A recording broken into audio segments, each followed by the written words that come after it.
அனைவருக்குமே வணக்கம். சற்று முன் கிடைத்திருக்கக்கூடிய ஒரு மிக மிக முக்கியமான செய்தி ஒன்று வெளியாகியுள்ளது. மதிமுக பொதுச் செயலாளராக இருக்கக்கூடியவர் தான் வைகோ. வைகோ அவர்கள் பார்த்தீங்கன்னா நேற்று உடல்நலைக் குறைவால் மருத்துவமனையில் அனுமதி பெற்று சிகிச்சை பெற்று வந்திருந்த நிலையில் பார்த்தீங்கன்னா இப்போ சிகிச்சை பலனின்றி காலையிலே உயிரிழந்ததாக ஒரு பரபரப்பான செய்தி வெளியாகிருக்கு. இதை பற்றி தான் இந்த வீடியோவில் நம்ம முழுமையாக பார்க்க போகிறோம். அதுக்கு முன்னாடி நம்ம சேனலுக்கு இப்போ தான் நீங்கள் முதல் முறையாக வந்திருக்கீங்க அப்படின்னா மறக்காமல் நம்மளுடைய சேனலை சப்ஸ்கிரைப் பண்ணி சப்போர்ட் பண்ணுங்கள். வாங்க வீடியோக்குள்ளே போகலாம். ஏற்கனவே பார்த்தீங்கன்னா வைகோ அவர்களுக்கு உடல்நலக் குறைவால் மருத்துவமனையில் அனுமதி பெற்றார் இல்லையா. தனியார் மருத்துவமனையில் அனுமதி பெற்று சிகிச்சை பெற்று வந்திருந்தார்.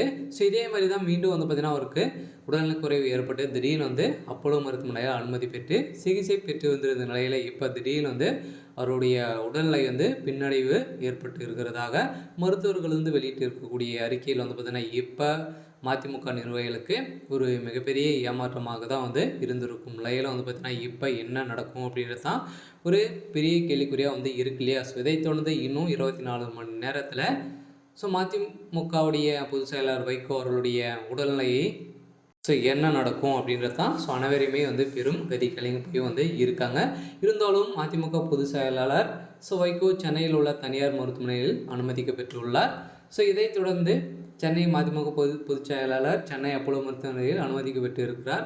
அதுவே தொடர்ந்து அறுவை சிகிச்சை செய்து வலது கை தோள்பட்டையில் பார்த்தீங்கன்னா வைக்கப்பட்டிருக்கும் பிளேடை அகற்ற அவர் பார்த்தீங்கன்னா நேற்று சென்றிருந்த நிலையில் அவருக்கு திடீர்னு பார்த்தீங்கன்னா நெஞ்சு வலி ஏற்பட்ட காரணத்தினால்தான் இப்போ பார்த்திங்கன்னா அவருடைய உடல்நிலை ரொம்ப மோசமான நிலை அடைந்திருக்கு அப்படின்ற மாதிரி ஒரு பரபரப்பான செய்தி வெளியே இருக்கிற நிலையில் தான் பார்த்திங்கன்னா பெரும் அதிர்ச்சி அளிக்கக்கூடிய சம்பவமாக நடந்திருக்கு.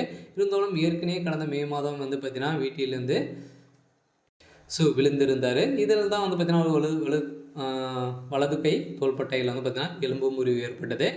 இதை தொடர்ந்து ஏற்கனவே அதுக்கு முன்னாடியே பார்த்திங்கன்னா அவர் அறுவை சிகிச்சை பெற்றிருந்த நிலையில் பார்த்திங்கன்னா அவருக்கு திடீர்னு இப்போ அந்த வீக்கம் பார்த்திங்கன்னா நெஞ்சு வலி ஏற்பட்ட காரணத்தினால இப்போ அப்போலோ மருத்துவமனையில் அனுமதி பெற்று சிகிச்சை பெற்று வந்த நிலை வந்திருக்கும் நிலையில் இப்போ மருத்துவர்கள் வெளியிட்ட ஒரு அறிக்கையில் தான் வைகோ அவர்கள் இறந்து விட்டதாக ஒரு பரபரப்பான செய்தி வழியாக இருக்குது. இதனால் மதிமுகவுடைய ஒரு முக்கிய பொதுச் செயலாளராக இருக்கார் இல்லையா. இதன் அடிப்படையில் தான் இன்னும் தமிழகத்தில் கூடிய விரைவில் இந்த மரண செய்தி வெளியாகிறதுக்கான வாய்ப்பு இருக்குது. இருந்தாலும் என்ன நடக்க போகுது அப்படின்றத வெயிட் பண்ணி பார்க்கலாம். இது மாதிரி செய்திகளை தெரிஞ்சுக்கணும் அப்படின்னா மறக்காமல் நம்மளுடைய சேனலை சப்ஸ்கிரைப் பண்ணிக்கோங்க. தேங்க்யூ.